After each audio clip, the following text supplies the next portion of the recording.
Hi everyone, today we have a new video review, and as you can see, this time we are going to talk about fresh release from AK Interactive. So this one is notable because it's a T2 model 1967 bus, and as you can guess, it's a Volkswagen. So it might be a very interesting thing to assemble, and especially considering the fact that it comes in 1/35 scale, so it might be useful for some diorama ideas. And as you can see on the box art, we have not the military version or some, let's say, specific UN, for example, marking option, but we have the civil one, and it might be a really great choice for some civil diorama project. And what I have here on the table, it's the final shape of this release, so you'll get exactly the same stuff as this kit, which is numbered as AK35022. So here we have also the list of the features. It's written that there are 170 parts, and we have the decals for 5 marking options. We also have some interior features, which we will see further when we will open this box. And here on the side you can see some safety devices and address of the manufacturer, while on the opposite side you'll find these 5 marking options which I just mentioned. So as you can see, these are quite colorful, and it will be pretty interesting to decide what you would like to build. So this is a top opening box, that's why I took the box off the table, because it's a bit of a tight fitment, and that's why it's easier to do it when it's closer to me. But as you can see, this top cover it's quite thin, and steel parts arrive to me intact from what I can see. So here you can see what is inside. There is plenty of space, and each sprue is actually packed into the separate plastic bag, which is quite good and smart packaging, and I think it will help you protect everything inside. So we are going to start with the first plastic bag, which was actually the Ziploc bag, and here we have the sprue HB.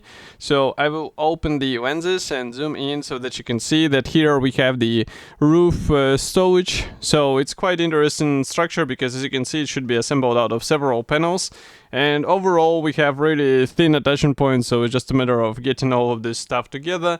And here you can see it from the opposite side. Obviously you should be careful with such parts, because they are thin and they will require some due care, because otherwise it's really easy to break something. Or maybe some others might try to replicate it with the metal wire. It's also an option, but it will be a bit more tricky. But with metal wire you can also replicate some damage in form of the bending, which obviously you cannot do here unless you try to warm up the parts, but it's also something what is usually tricky, and it takes some experience, I would say. Next we continue with this plastic sprue. So here, as you can guess, we get the side door, we also have the bumper, and this is the rear wall with the separate cover, as far as I can guess. And here inside we have also some interior features, but overall it looks rather nice. I mean, these panels are plain because this is just like on the real vehicle, so that's why there is nothing special about it. And the next plastic bag I will open now is actually the clear plastic frame. And it's really good that it's packed into the separate bag, because here we have really nice molding quality. As you can see, these parts look really great, but there are no masks included. At least this was the case with the previous releases from AK Interactive, so I guess this one will not be different, and that's why you will have to paint or cut the masks by your own. Next, I continue with the gray plastic sprues which come in a pair. It's the sprue B, and as you can see here we have the wheel parts. It's quite interesting parts design, so if I zoom out you can see what I'm talking about, because we do not have the vinyl tires here, we have the plastic tires, and they should be assembled out of separate sections. We also have the wheel rims here, and we have the wheel caps here. So it's quite nice that they're molded out of gray plastic. It means that you can paint them in a chrome paint if you would like to, but it will be your finish, which is usually a bit more superior in comparison with the stock out of the box chrome layers. Next, I'm just trying to place the sprues aside, because next plastic bag is actually I would say home for several plastic frames. So here we have the sprue AC, and I will just zoom out because here we have the front doors. As you can see, the door cards are molded separately. We also have the front seats.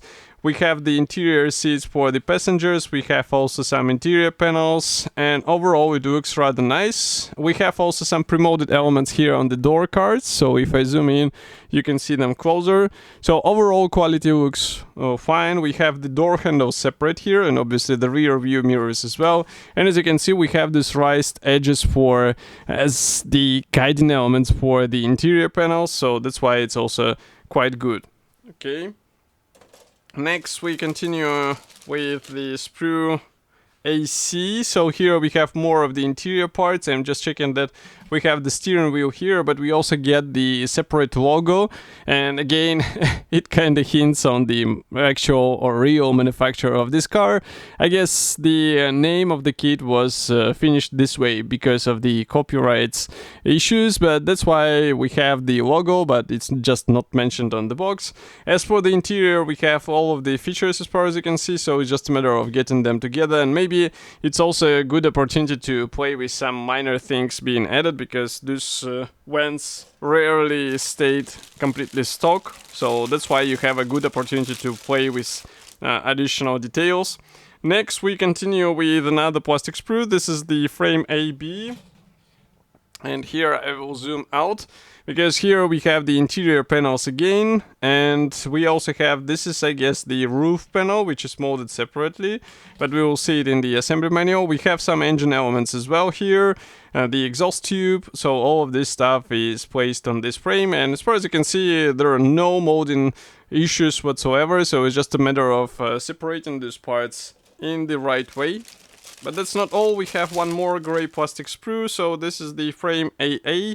And here we have the floor panel, we also have the bulkheads, this is the front mask from what I can guess, and also here we have the main chassis, which is molded as a single piece part. So maybe it's worth zooming in so that you can understand what I'm talking about. So as you can see, you don't have to deal with the separate bars, all of these things are actually molded together. We also have the fuel tank here. This is the floor panel which I just mentioned. Maybe it's worth showing the front mask this way, and it looks rather unusual when you don't have the lenses and the headlamp. Don't forget that you can also place the spare wheel there as well. And here you can see the floor panel from the opposite side. So even though this, let's say, bottom section will be barely visible, we still get quite nice features. And this is something what is worth showing maybe with the mirror stand or something of this sense. Next, there is one more plastic bag. And, well, I was talking about the front mask. But I guess this front mask will not be used, or maybe it will be used but inserted inside, because here we have the main body, and what is impressive is that it is a single piece part, so you don't have to do anything. You have already all of these parts aligned together. You just add the doors, add the floor panel, and you are good to go. So this kind of shows what can be achieved with the modern molding technology, and I think this is really cool because such design might be also handy or friendly for the beginners as well. So quite a nice thing, and of course all of these cutouts, they give you a possibility to open the doors and use it for your dioramas. It's 1/35 scale after all, so that's why it is handy for some figurines or for some additional items as usual.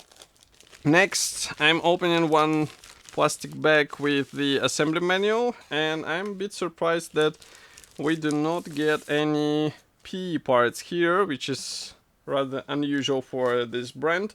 But we have decals which are printed in cartograph, so here you can see all of these symbols. We also get the interior decals here, so as you can see they are quite colorful, and all of this stuff looks quite nice. That's why I was saying that it's a bit difficult task to decide which marking you would like to pick, because the choice will be really hard here. But I'm closing the lenses because now we will be checking the assembly manual, and here I need to zoom out a bit, and now you can see this brochure. So as usual on the first page or on the cover we have the caution note, it's not the history note. And next we continue with the parts map here and paints chart. Then we start with assembly process, and everything begins with an engine. So as you remember, we have the boxer engine here, and it gets into the floor panel. And it's quite interesting that the whole engine is copied, so if you need to show it, maybe some repair is seen, then you have it in the standard plastic. The same can be said about the suspension. As you can see, it's rather detailed here, so it's also something what I wonder how to show in the finished model, but at least you will know that it is here. Then we continue with the fuel tank, another interior panel which is actually covering the engine and the fuel tank, and then we continue with the wheels and brake drums, some interior parts here and there for the front cap, and then we continue with the seats which are installed onto this special wall. Then we have the separate doors. I wonder if it will be shown that the doors can be opened. But here, as you can see, we continue with the front mask. So my guess was right that this front mask is actually going inside the car body, which is rather interesting design, I would say. And then we continue with the steering wheel install. We also have the instrument panel pre-painted. Here we have the car body and how it should be adjusted, because you have to drill holes in certain areas. Here is the roof panel, just as I said before. We also have some interior panels to be glued inside this one-piece element as well. We also have the spare wheel here in the trunk, but it can be also placed on the front as well. And next we continue with the rear section. So as you can see here, we have the separate doors for the engine compartment and for the trunk.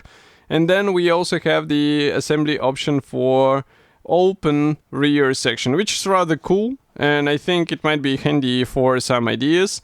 Next, we continue with the side doors. These are also can be assembled in two positions, and it's shown in the manual, which is also quite good. The same can be said about the driver's wall or driver's door. We have the masking template, so this is actually quite nice and something what I was not expecting here, but it will be very useful with the amount of the glass or clear parts here. As you can see, we also have this roof storage, but obviously this is the marking option dependent, and we have the first marking option here from 1970s with the flowers. Next we continue with UN vehicle without this roof storage. The next one is from Germany, 1970s. Next we have one more here from 1970s, again Germany. Another one from Portugal, 2020s, which is quite a modern version, I would say. And that's all. But obviously you are not limited by these markings only. This is the, I would say, quite popular vehicle. So if you have some reference material to copy, then definitely go for it, because you'll get something different from out of the box marking. And this kit should be already available on official AK website. So if you have something to say, write it here in the comment section below. And I will see you in the next video review as usual. Thank you for joining me today, and bye.